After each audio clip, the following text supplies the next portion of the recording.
So what I would ask is that as we go forward, that, I don't have an expectation, as I say, that DDES is going to react and is going to change the calendar for next year.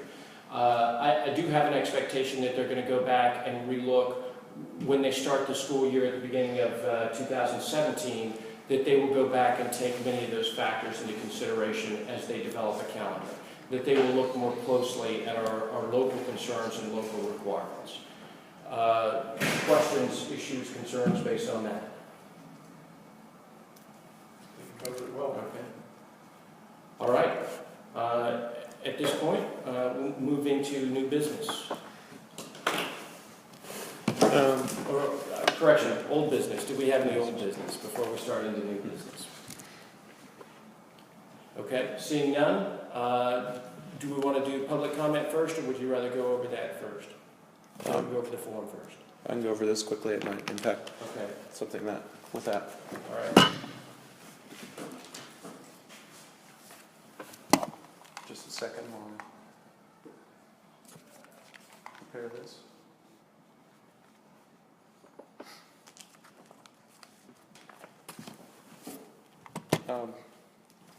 My concern is, I'm not sure when that's going to come on, but my concerns with the dual credit, dual enrollment form, and I've discussed this with Mr. Kirkendall. Here, I'll pull it up on the screen.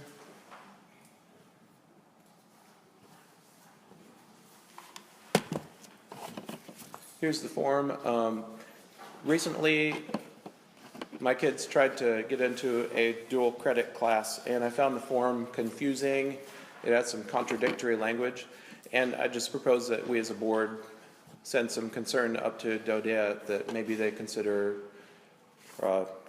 giving this form a facelift and having some parent involvement in the form construction.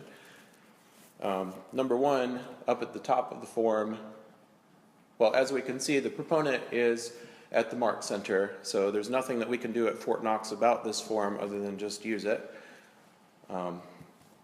But the confusion at the top is that the form is for dual enrollment, but it also concerns itself with dual credit later on, and it at the end lists approval for classes that are neither dual enrollment or dual credit.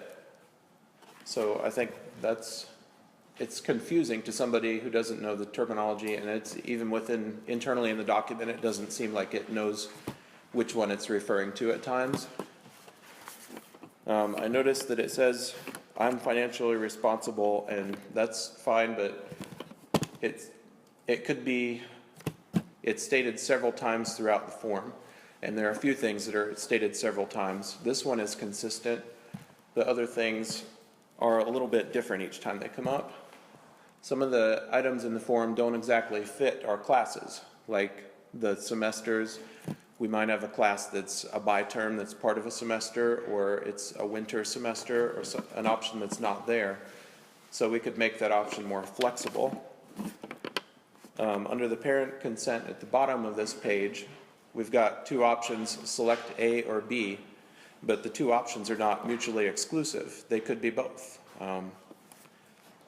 Letter A is to engage in a post-secondary course during the school day, and letter B is to obtain dual credit simultaneously, earning college credit and dual high school credit for the following courses, which problem number one is this isn't a dual credit form, so that's confusing. Problem number two is it could be a dual credit course during the day, or we could be doing a course at night. There are options that don't fit either or fit both. So I'm confused as a parent when I'm marking there. If we move on to the next page, there's just some inconsistent language.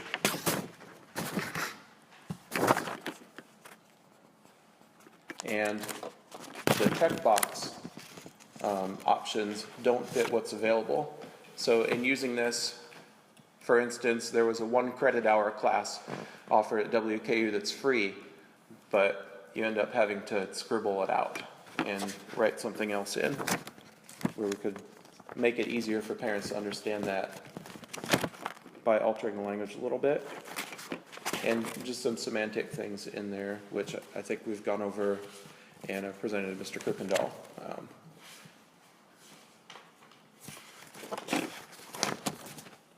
page 3 of the form. The general format of this, that it overlaps the pages with the sections, that could be given a facelift and made easier to understand. The major problem that we had was that this form and the process requires the high school student to be admitted to the school and to enroll in the course prior to DODIA even entertaining the request. So that puts our students possibly having to foot out some money before the school's going to say yes or no. And some colleges will require a high school principal signature before they'll do that, so it's kind of a bureaucratic catch-22. We could streamline this process and make it much easier for our students to get through and they've got enough educational hurdles once they're in the class. We could remove some of the administrative hurdles.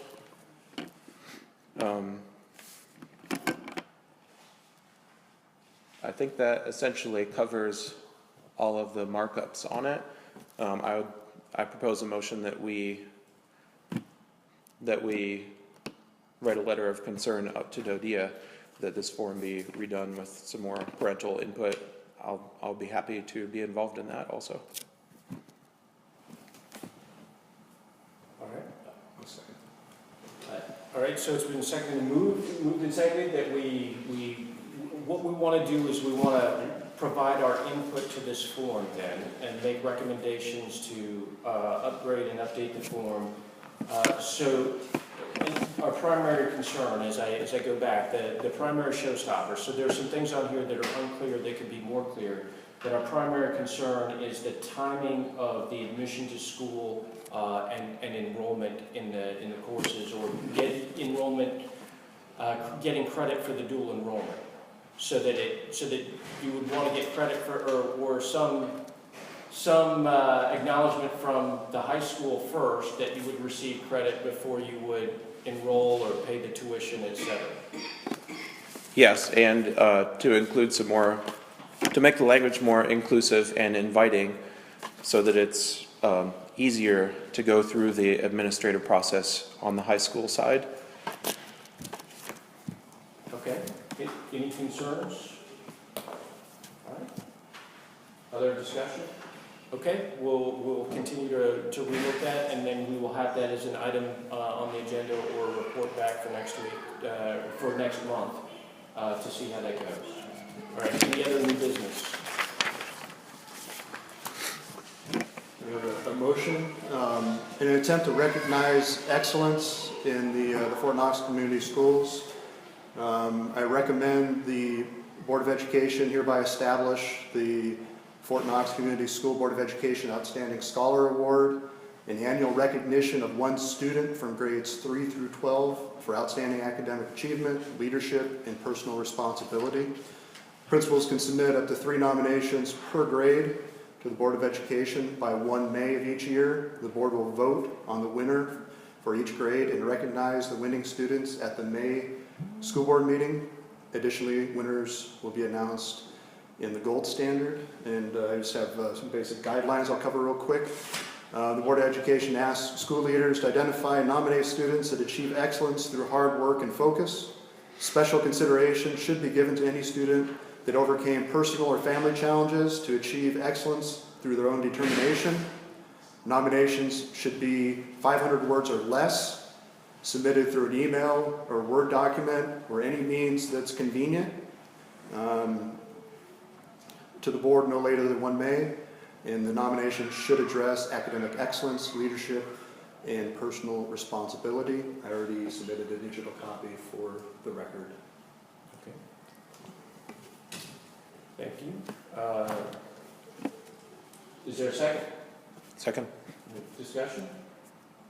Okay, we'll move to a vote. All in favor say aye. Aye. All opposed, same sign. Motion carries. All right, other new business. I'd like to make a motion that we have a very brief executive session following the meeting just for personnel concerns. Okay, thank you. Any objections to an executive session immediately following the meeting? Okay. All right, motion carries. Other new business? Okay. Public participation. So we're going to open it up for public participation.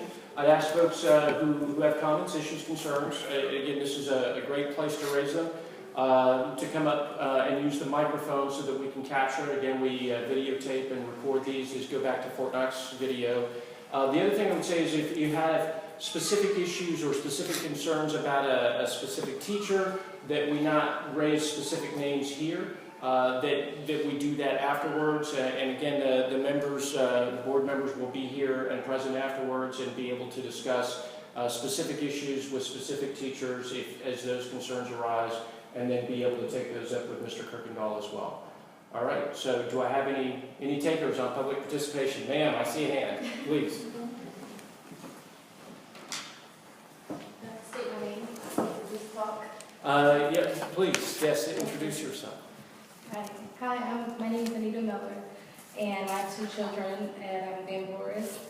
Now, I have nothing against the Spanish classes, but I raised concern maybe 4 or 5 months ago when I found out that they were only getting 1 day of PE a week. And I mean, when I was younger, I thought PE was not a big deal, but now that I'm a parent and I understand how important it actually is, I went to the school and I had a meeting with one of my children's teacher, and I asked why they were only getting PE once a week. They need to be out more, and they're not getting recess. It was cold then. So she explained to me that there was a grant for Spanish class, and that they had to meet with the children so many hours a week, which in turn now they have 2 Spanish classes a week. And again, I don't have anything against them learning Spanish, but once I started to hear more and more complaints about the Spanish class, not a specific teacher, just Yeah, just so I understand, so the impact, the issue is that the Spanish classes, the addition of the Spanish classes has taken away Yes. something, yes, and that thing was PE Yes. and extra recess time that yes. kids need to run and Yeah, exercise. well, I mean, it's not only just running. I mean, it affects them, their physical, their mental. I mean, it's good for them in general. My question is, will this continue at the new school? I don't know how long the grant is. So I'm just trying to figure out if that's gonna be at the new school. I'm all about them getting their active, you Right. know. But yeah, that is my question. I don't want them to not have Spanish, but I'm just trying to figure out how long the grant is for and how long they will only be able to have PE just once a week. I mean, a lot of studies show 90 minutes per week, but they're maybe getting maybe 30, 40. But yeah, that was just my question. All right. And I don't think we have anybody from Van Voorhees here, so.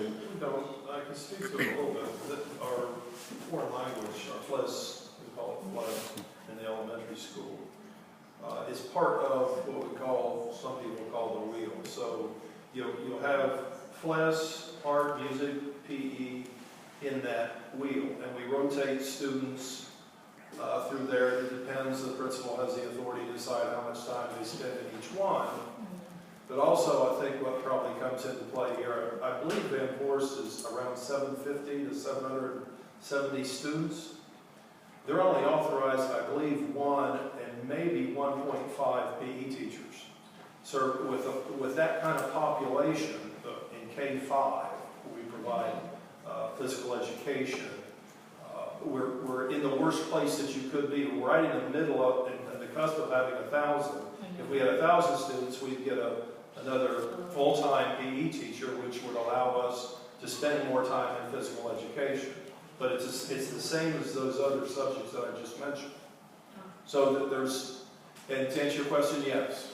We've had that for around 8 years, I believe. Jackie, correct me if I'm wrong. And so this is this pilot has since lapsed, and they just left those FLES teachers in those designated schools. They're not in every elementary school, but just some. And yes, it will go to the new school. Okay. All right. So it will continue, but I'll address this with, pass it on to Dr. Calvano and see if there's other factors at play here. But I'm sure that's one of them. Okay. Thank you. All right, and yeah, we'll take a note and look into that curriculum as well. So if I can get your contact information after, that way I can give the report back to you, that would help. Okay. All right, thank you. And if I remember correctly, the new King Solver is 650, so the populations might allow for a little more. I thought the school building was constructed for 750. Okay, so That's what sticks in my mind, but you may be correct. Other issues, questions, concerns?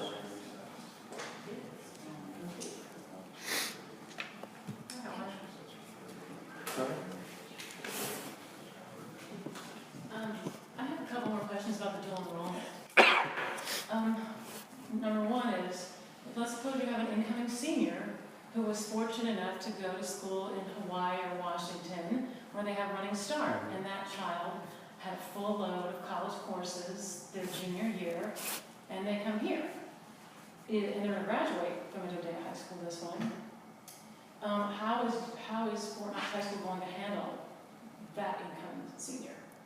Because according to the Adodea policy, you can only give them credit for a very limited amount of dual enrollment classes. So that's, I don't know if anyone's thought about that, but I would encourage them to do so.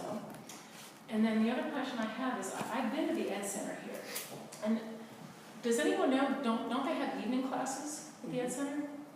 So what stops students from taking, it seems like I keep hearing, getting your own instructor, or there has to be minimum. What stops a child from just taking as many classes as they want if there's now a pilot program that allows them to take more than the regulatory 2 classes per year? What, if anything, stops any student from doing that? I guess that was rhetorical. Well, in part, I think you're right. I don't know if there's anything that would preclude the parent going down to us. But if they require my signature to do that, and we didn't have a pilot program, then they wouldn't receive the high school credit. So they still have a transcript from college. So I would agree that they could do